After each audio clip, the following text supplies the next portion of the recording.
Connaissez-vous les Tulpae? Sinon, je vous invite à lire cette courte description. Un tulpa est une entité autonome résidant dans le cerveau d'un hôte, créateur. Ils sont distincts de l'hôte car ils disposent de leur propre personnalité, opinions et actions, agissant indépendamment de l'hôte. Ce sont des entités conscientes à la fois d'elles-mêmes et du monde qui les entoure.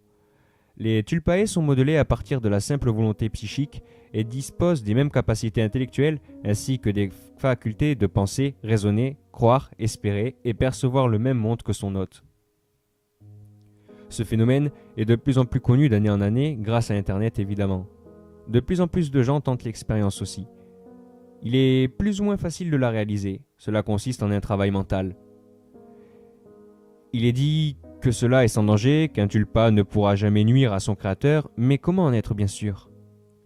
Un être qui a sa propre personnalité, une capacité à raisonner, ce n'est pas prévisible. Ça ne peut être contrôlé. Les Tulpae sont beaucoup plus compliqués que ça. L'homme cherche toujours à maîtriser des choses qui le dépassent, n'est-ce pas? Ne trouvez-vous pas étrange que l'on ne voit presque aucun avis négatif et aucun appel à l'aide à ce sujet? C'est tout à fait normal, du moins. Vous allez comprendre pourquoi après ce que je vais vous expliquer.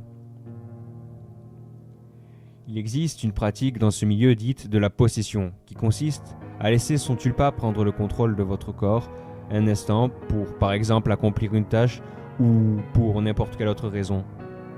Et imaginez-vous, tulpa, prisonnier d'un individu qui bien souvent ne pense qu'à lui, n'auriez-vous pas envie de vous en évader? C'est pourquoi il arrive bien moins rarement que ce que vous pouvez imaginer que le tulpa refuse tout simplement de rendre son corps à l'hôte, l'ancien hôte maintenant.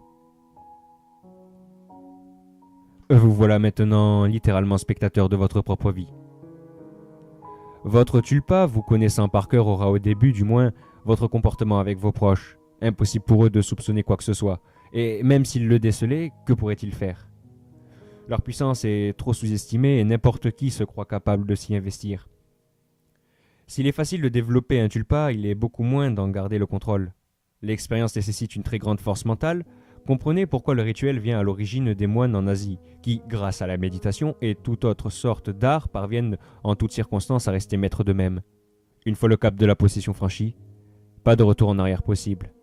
Vous pouvez vous évertuer à lui clamer votre rage, tristesse et désespoir. Il choisira généralement de juste vous ignorer.